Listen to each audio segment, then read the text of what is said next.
So we talked yesterday about how funerals are appropriated by religious authorities to perpetuate religious power. So I thought, hey, what are my other criticisms of religion? Because I haven't thought about religion that much in quite a while. And I think one of the most harmful doctrines of religion, and the most harmful in their impact and the amount of people that it impacts, is one that you might kind of undermine, but I think is extremely impactful and extremely harmful. And that is the condemnation of premarital sex. Stigmatization says the existence of hell. That too, but I think you say, I'll convince you, okay? The existence of hell is something that you can overcome, right? I believe. If you believe that, if you don't really believe in God, or like it's just like an afterthought of like the existence of hell, at best what you can do is tell yourself, listen, I'm doing the best I can with the morality that I determine for myself, and because I do that, I believe that God cannot impugn me for doing this. I'm doing what is moral to me, and I believe I'm acting morally, and because of these intentions, I believe that God should embrace me in heaven or whatever. So hell in that case might be, you can overcome it. And if you don't believe in God, you can, you kind of drop the whole idea of hell. But premarital sex, the reason why premarital sex, or the disallowment of premarital sex is harmful, is because you can't escape it, but with great consequences. You can escape it with great consequences, and it might still have a psychological impact on you for the rest of your life. So why is being against premarital sex dangerous? There are many reasons for it. The first one is it stigmatizes sex just in general, which is very unhealthy and creates for very unhealthy relationships with sex in itself. By stigmatizing sex, the awkwardness or the unhealthy relationship that you might have with it might follow for the rest of your life, especially if you've been stigmatized about it at a young age, right? For example, though it's not necessarily premarital sex, but masturbation is normal, and the shame and perhaps the fear of getting caught, out of fear of getting punished for masturbation, might lead to later associate either masturbation, self-pleasure, or sex in general as something to be ashamed of, or something that is worthy of punishment, right? Just owning porn or watching porn.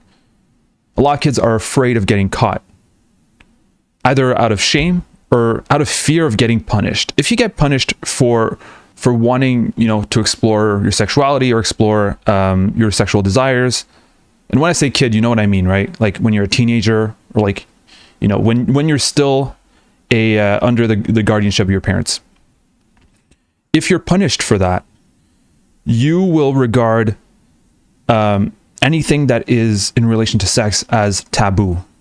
You won't be able to explore fully, to fulfill yourself through your sex life, or at least have a fulfilling sex life because of that.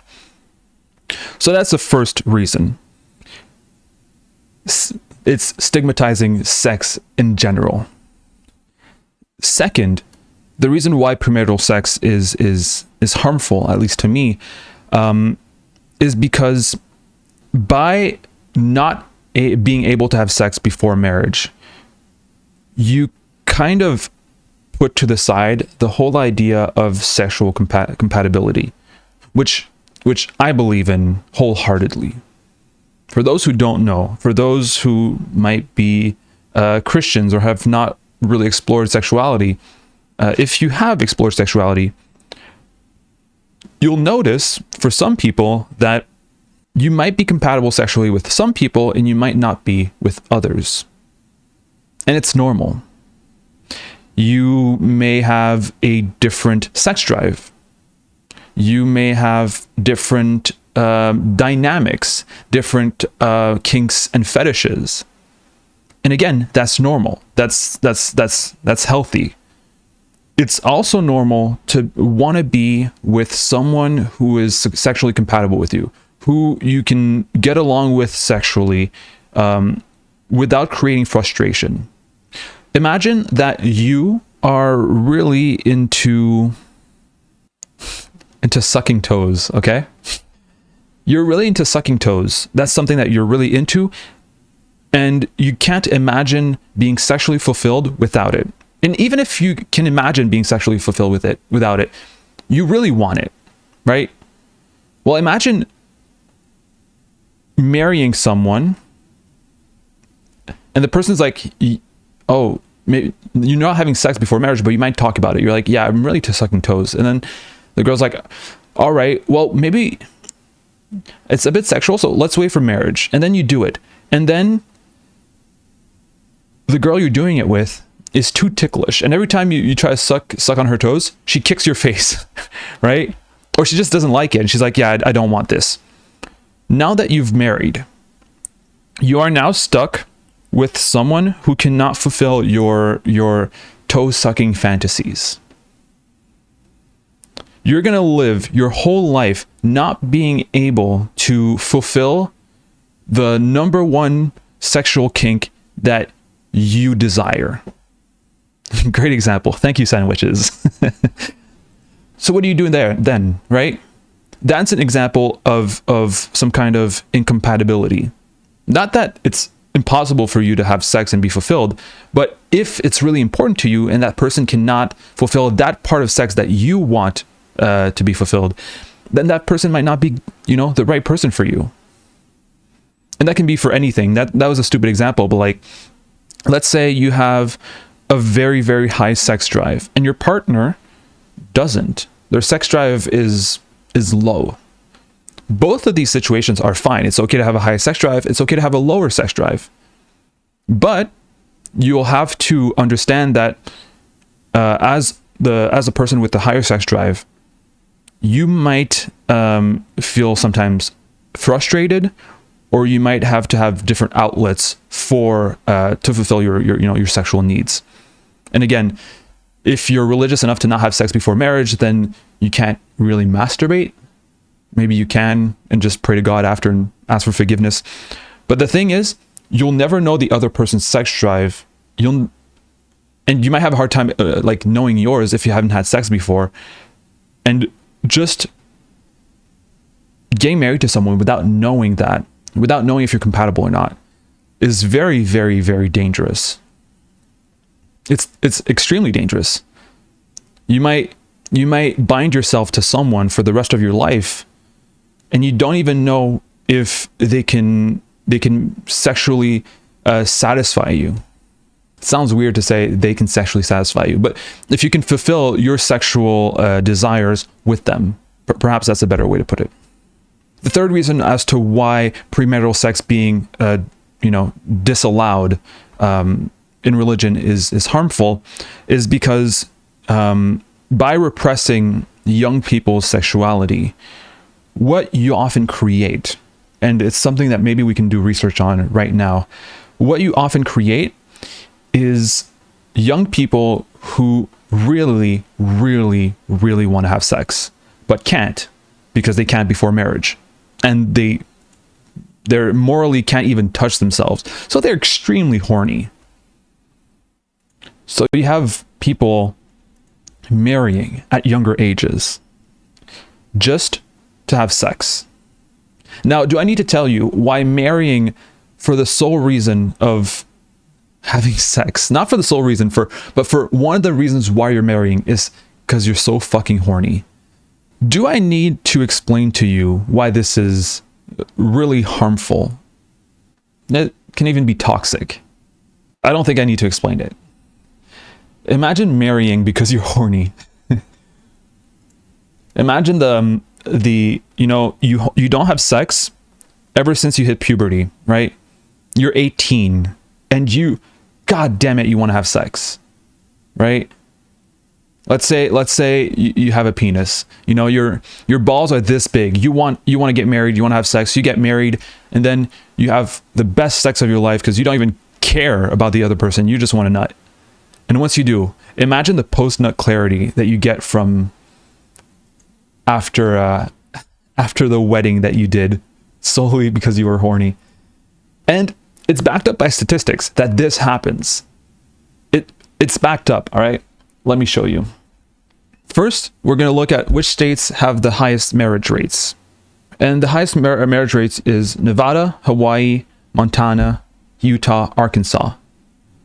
The lowest are Louisiana, Massachusetts, Illinois, Minnesota, Delaware. This is increases in marriage rate, so this is not necessarily representative of what we're looking for. Is there a trend in conservative states being more, having a higher rate? Can we get a map? There you go. So the ones above 9 are, there's Hawaii. Is Hawaii conservative? I have no idea. Montana, Nevada with 26. There is Utah. All right, these are the only ones. The ones that are like really high are, there's also Wyoming, Vermont, Tennessee, Maine, DC, Colorado, and Alabama. Marriage rates in California here are pretty low. New York are also pretty low. I have a feeling that there is a trend. Probably tourists. You think a lot of, I don't know if tourists marrying in Hawaii counts. Good question. And same for Nevada. They all get married in Las Vegas. You're right, Connor Core. That skews the stats. Never thought about that. That's why they're at 26, which is like double the next one, Hawaii at 12. All right. Aside from Nevada and Hawaii, Arkansas, Tennessee, Alabama, Florida, South Carolina, North Carolina. There's also Maine, New Hampshire, Vermont, Wyoming, Montana, Idaho, Utah. I think we can safely say that the more liberal places seem to marry less. And of course, the less religious you are, the less you are to get married. Now, I want to see the median age at first marriage for women, if it changes from place to place. So 24 in order of the youngest is Utah, Idaho, Arkansas, Wyoming, Oklahoma, North Dakota, Kansas, Alaska, Kentucky, Montana, Nebraska, South Dakota, Iowa, Alabama, West Virginia, Mississippi, Missouri, Tennessee, Indiana, Texas, Washington. I think there's a clear statistical trend right here with conservative states being marrying a lot younger. And keep in mind, this is median. So half of women in Utah marry before they're 24. So how many are at 18? How many are minors when they actually do? I have no idea. Can't tell. So here, also a trend. More marriages and also younger marriages. And now divorce rates. Aside from Nevada, which is, again, the outlier here. A lot of people get divorced in Las Vegas. But here, again, divorce rates are much, much higher. And before someone who doesn't know stats says in chat, well, you know, of course there's going to be more divorces if there's more marriages. No, it's divorce rates. So for every marriage, how many of them end in divorce? So the top, if we exclude Nevada, because that's where Las Vegas is, there's Oklahoma, Wyoming, Alabama, Arkansas, Florida, Idaho, Kentucky, Mississippi, Tennessee, Utah, North Carolina, Alaska, Virginia, Colorado, Missouri, North Dakota. Interesting, isn't it? Just really quickly to recap all these stats. Marriage rates are higher in conservative areas. because they're more religious. Marriages, which are higher in conservative areas, are also younger, at younger ages. Thirdly, there's more divorces. So what's going on here? Why would these Christians, why would these Christian folk who get married more often and who get married younger, why do they divorce more? Why do Christians divorce more than liberals do? Can I get some answers in chat? Why do Christians and conservatives have higher divorce rates than liberals do? Liberals might still be Christian, but they're a bit more secular, let's say, or a little less rigid on their religion. I want some answers in chat. You think this is a one-person show? You think you guys can just chill and not answer some goddamn questions? Yeah, exactly. Violent Serenity. Violent Serenity got it. Or part of the reason Violent Serenity got it. So one of the reason is because, first, since there's less marriages and less and the people marry at older ages, people really marry. When they get married, it's because they get married. Like, they're serious about getting married, right? They might wait a couple of years of living together, of having sex together, of they might have kids before getting married, and then they get married. They're 100% certain that they want to stay together. Meanwhile, when you force people to get married just to be ethically or morally, okay to have sex, then people marry young just to have sex. And it reflects in the statistics. Higher divorce rates is one of these statistics. Marriages that don't necessarily work. Imagine, like, if you can't have sex with someone before marriage, odds are your parents will never let you, and even if they do, odds are you might not be as incentivized, or you might not want to live with that person before getting married. In a lot of Christian culture, you can't even move in with the other person if you're not married. So imagine you're not moved in with a person, you get married, and then you start moving together. You move in together, and then you start hanging out every single day, all the time. There's a lot of things that you can be surprised, maybe pleasantly surprised, but often negatively surprised by. Going on dates is fun. Going on dates is great, but the person that you are dating, or that you're seeing each other in dates or on dates, is never going to be the same person that you live with. Not because people are hypocrites, it's because dates are special. And it's easier to be nice, it's easier to be excited, it's easier to have an affinity with another person when each moment you're together is special. But once you pick up the routine, once you see each other every day, you might realize that, all right, when it's not special anymore, this person is not that amazing. That's why you need to live with someone and sleep with someone before marrying them. Living with someone is just as important, if not more. And that's why so many couples, older couples, just hate each other. My bitch of a wife. My good for nothing husband. Why do you guys hate each other? Why are you still together? All right, that was a long tangent for one reason to not have sex before marriage. Now, the last one, and that one has more sociological impacts, and it's also pretty important. The last one is it incentivizes, especially in women, shame, sexual shame in a way. The amount of times I see, especially online, men shaming women for just wanting sex or being more openly sexual. In some jargon would call it slut shaming.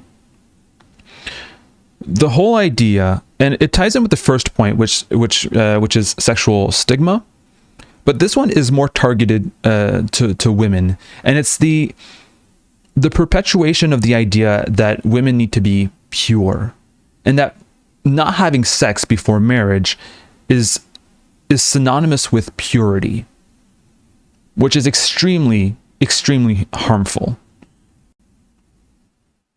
It's harmful in many ways, and one of the ways it's the most harmful is that very often when something bad happens to a woman in a sexual context, we might even blame that woman. For example, if some girl's nudes are leaked online, a lot of guys, and you've seen it happen, I've seen it happen, they'll say, well, if she didn't want her nudes to be online, she shouldn't have posted them. These are the consequences of her actions.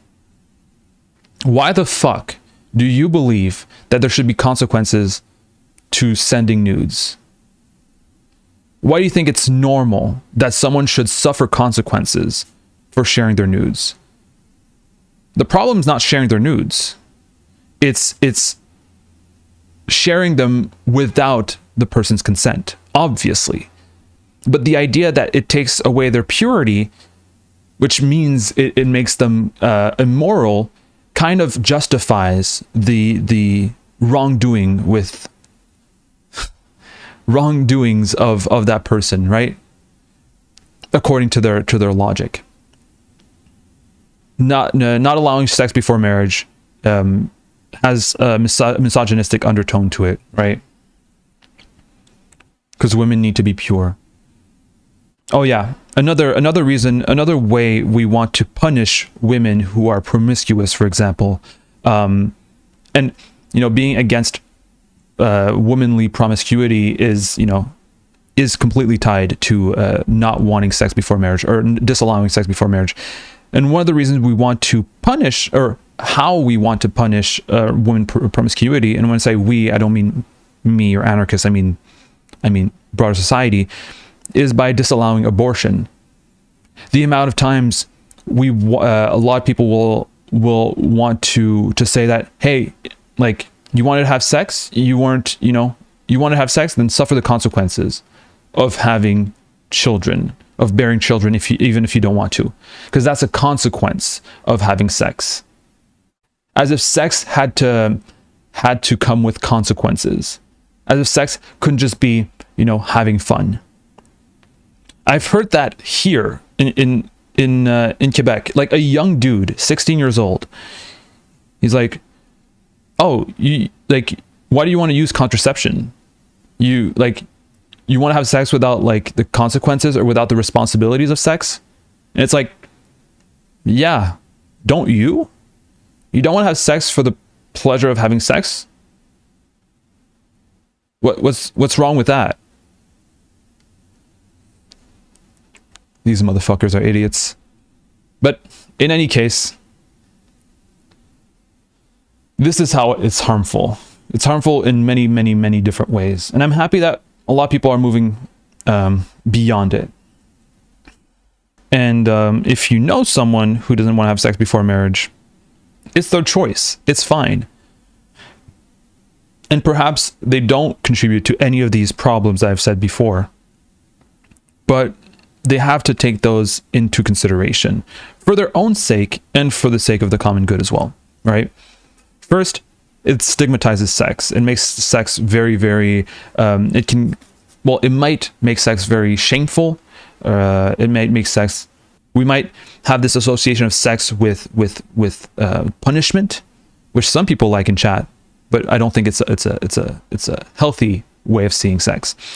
You can have a higher your marriage has a higher rate of failure because you don't know if you're sexually compatible with the person or not. Plus, you marrying someone possibly for sex, and you'll never know if the other person is actually marrying you for sex or if they actually really care for you. Are they just horny? Again, you'll never know. And lastly, it's harmful for women. It creates a culture of purity. And those are my arguments. I want all the Christians in chat to roast me and tell me how much of a... Tired Floor says, I'm from West Europe, and in the country I'm living in, the divorce rate is at 40%. In other years, almost 50%. Didn't expect that. By the way, divorce rates are good. If people have a higher divorce rates, it's not necessarily a bad thing. It just means that people are now allowed to divorce. A lot of older people hate each other and don't divorce because it's very taboo to get divorced. It's good to get divorced. It's a good thing, and it's good that people are allowed to do it. However, you might want to look into why the reasons people get divorced, right? If it's because they married too young, then that might be something that, we might want to raise awareness for. If it's because people get tired of each other, which is very possible, then, that's normal. We have to look into why people get divorces and see if it's like natural, or like if it's unavoidable in a way, or if it's something that we can prevent with awareness and stuff like that.